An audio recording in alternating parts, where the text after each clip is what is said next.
BBC Shanghai correspondent interviewed several young Chinese people on the subject, how does the Chinese feel about the slow recovery a year after the outbreak? Among them, a 28-year-old woman who makes leatherwares suddenly told the camera that she felt sorry for the shame that occurred in Wuhan as an ordinary person in China during the interview.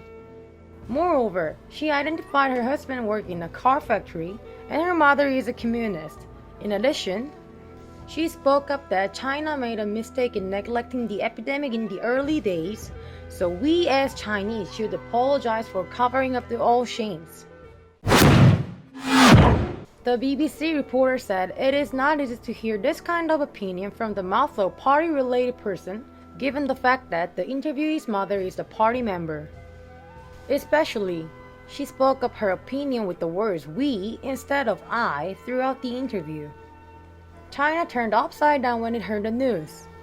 Chinese internet users pissed off and said that BBC had captured the prey so that they intentionally produced this video and the interview. Also, this whole situation is a scheme to shift the epidemic's fault to China. In particular, they pointed out the reporter's intention was impure because he emphasized interviewee's specific identity, which looks like a responsible communist apologizing for all shame. Well, I mentioned that Chinese internet users pissed off after they heard the news. So let's look around how they react to this. She looks like Shanghai person. Shepherd's got a lot of dogs. She's just one of them. She lives in Shanghai. I was eager to trace her after watching this news. How much money did you get from BBC? Let's go to Shanghai and beat her whole family up. She acts with a script someone paid for. I hope she disappears ASAP. Who the hell is that woman on my behalf? She's trying to find out what happened and apologize for it. Throw her into the sea and let her swim to England. Expelled her nationality. No entry. How did the BBC find her? Who's her mother? Why is there no name? Just beat her. Don't associate with such a traitor. How dreadful she is. Say something to BBC, not on the internet.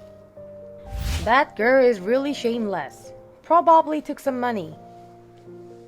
She got paid for, and read what on the script, traitor. I will remember their face, and I will let them apologize for their land if I meet them on the road. She is so mean. I feel something, a little bit of that. It's a scam, a well-designed one.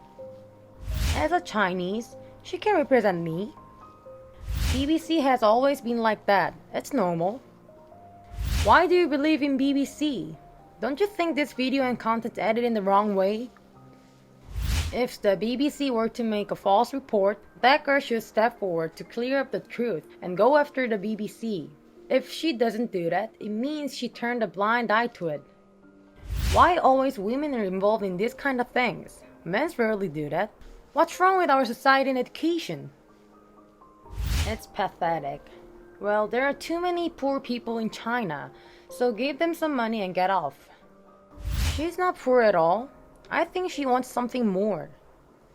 Maybe BBC thinks it's better to use women as the main characters because that is more effective to attract people's attention. Okay, feeling sorry is fine, but who allowed her to spread it? If the Chinese government misconducts it, the British government will slaughter the Chinese. Western will stigmatize China an origin of epidemic, and they will ask apology and compensation.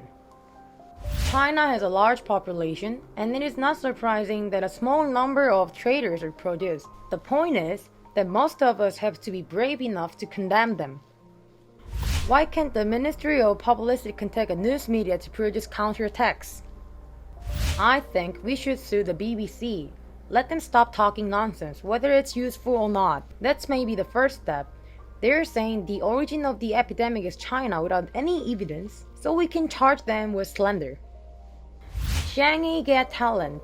They keep discrediting their own government. They would do a couple more times if it doesn't work. One or nation deserve to be punished if they do something wrong.